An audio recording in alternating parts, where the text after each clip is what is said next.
दिल्ली के मुख्यमंत्री की कुर्सी पर इस बार कौन बैठने वाला है, इसका फैसला जल्द ही हो जाएगा और आम आदमी पार्टी के पूर्व मुख्यमंत्री और आम आदमी पार्टी के मुखिया अरविंद केजरीवाल एक बार फिर सीएम की कुर्सी की दावेदारी में इस बार सबसे आगे नजर आ रहे हैं। लेकिन मुकाबला इंटरेस्टिंग होने वाला है क्योंकि बीजेपी और कांग्रेस की तरफ से भी दो ऐसे नाम सामने आ रहे हैं जो केजरीवाल को चुनौती देने के लिए उतरने वाले हैं।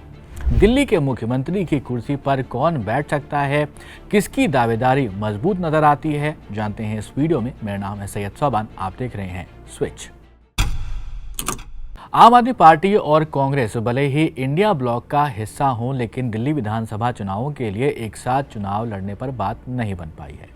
आम आदमी पार्टी सभी 70 सीटों पर अपने दावेदारों को उतार चुकी है, उनके नाम सामने आ चुके हैं। अरविंद केजरीवाल एक बार फिर से नई दिल्ली विधानसभा सीट से चुनाव लड़ने वाले हैं, अपनी किस्मत आजमाएंगे। दिल्ली की मुख्यमंत्री जो अभी हैं आतिशी, वो कालकाजी सीट से चुनावी मैदान में उतरने वाली हैं। लेकिन इंटरेस्टिंग बात यहाँ पर यह है कि पिछले 6 विधानसभाओं में दिल्ली में वही मुख्यमंत्री बना है जिसने नई दिल्ली विधानसभा सीट से चुनाव जीता है। और नई दिल्ली विधानसभा सीट की यहाँ पर बात करें तो 1998 से 3 टर्म तक दिल्ली की पूर्व मुख्यमंत्री और कांग्रेस नेता शीला दीक्षित ने इस सीट से चुनाव जीता था, विधायक बनी थी और मुख्यमंत्री भी बनी थी। इसके बाद अरविंद केजरीवाल ने पिछले 3 चुनावों में यहां से जीत हासिल की है और वो भी मुख्यमंत्री की कुर्सी पर बैठे हैं। इसके बाद अरविंद केजरीवाल ने बाजी पलटी, शीला दीक्षित को हार का सामना करना पड़ा। केजरीवाल ने शीला दीक्षित के जीत के सफर को रोक दिया, उसमें सेंध लगा दी। 2013 में पहली बार वो चुनाव जीते और मुख्यमंत्री बन गए।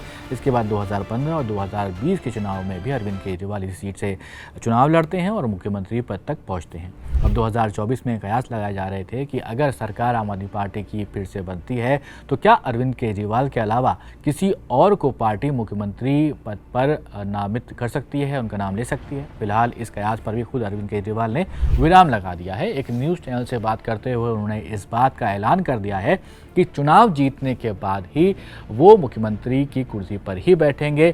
साथ ही मीडिया रिपोर्ट्स ये भी साफ कर रही हैं कि केजरीवाल के सामने दिल्ली के पूर्व सीएम के बेटे मैदान में होने वाले हैं। एक कांग्रेस की पूर्व मुख्यमंत्री शीला दीक्षित के बेटे संदीप दीक्षित हैं और दूसरे हैं बीजेपी उम्मीदवार प्रवेश वर्मा जो दिल्ली के पूर्व मुख्यमंत्री साहिब सिंह वर्मा के बेटे हैं। तो ये 2 नाम हैं, यानी कि मुकाबला त्रिकोणीय होगा। हालांकि पार्टी की तरफ से प्रवेश वर्मा के चुनाव लड़ने पर औपचारिक घोषणा अभी बाकी है और कई मीडिया रिपोर्ट्स ये बता रही हैं कि प्रवेश वर्मा ने खुद ये बताया है कि बीजेपी आलाकमान ने उन्हें नई दिल्ली विधानसभा सीट से चुनाव लड़ने के लिए कहा है। वहीं प्रवेश वर्मा ने आम आदमी पार्टी की आखिरी लिस्ट जो जारी हुई है उस पर रिएक्शन दिया है और मीडिया से बातचीत में कहा है उन्होंने कि आम आदमी पार्टी की लिस्ट में जेल से छूटे लोगों के नाम हैं। इसमें सत्येंद्र जैन, केजरीवाल और अमानतुल्ला खान के नाम हैं और हम केजरीवाल को नई दिल्ली से भारी अंतर से हराएंगे। फरवरी में बहुत अच्छा मुहूर्त है और अब की बार दिल्ली में बीजेपी की सरकार बनेगी। प्रवेश वर्मा वेस्ट दिल्ली से सांसद हैं 2014 से ही और अगर हम संदीप दीक्षित की बात करें तो कांग्रेस ने मैदान में उनको उतार दिया है। ये भी अरविंद केजरीवाल को टक्कर देने वाले हैं। 14वीं और 15वीं लोकसभा में अगर बात करें तो ईस्ट दिल्ली से ये सांसद रहे हैं और शीला दीक्षित के बेटे भी हैं जो पूर्व मुख्यमंत्री रही हैं दिल्ली की।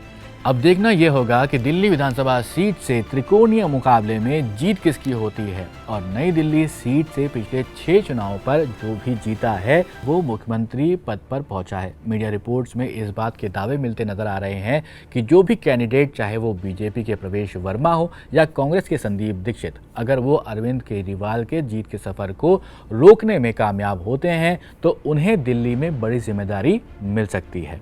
इसके पीछे क्रोनोलॉजी समझिए।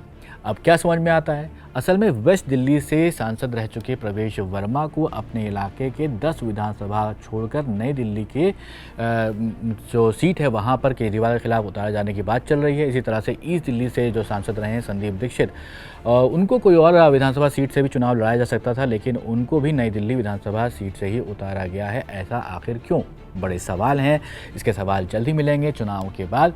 आपको क्या लगता है कि इस बार दिल्ली का मुख्यमंत्री कौन बन सकता है? ज़रूर कमेंट बॉक्स में हमें बताइएगा और ऐसे ही वीडियोज़ के लिए आप देखते रहिए स्विच।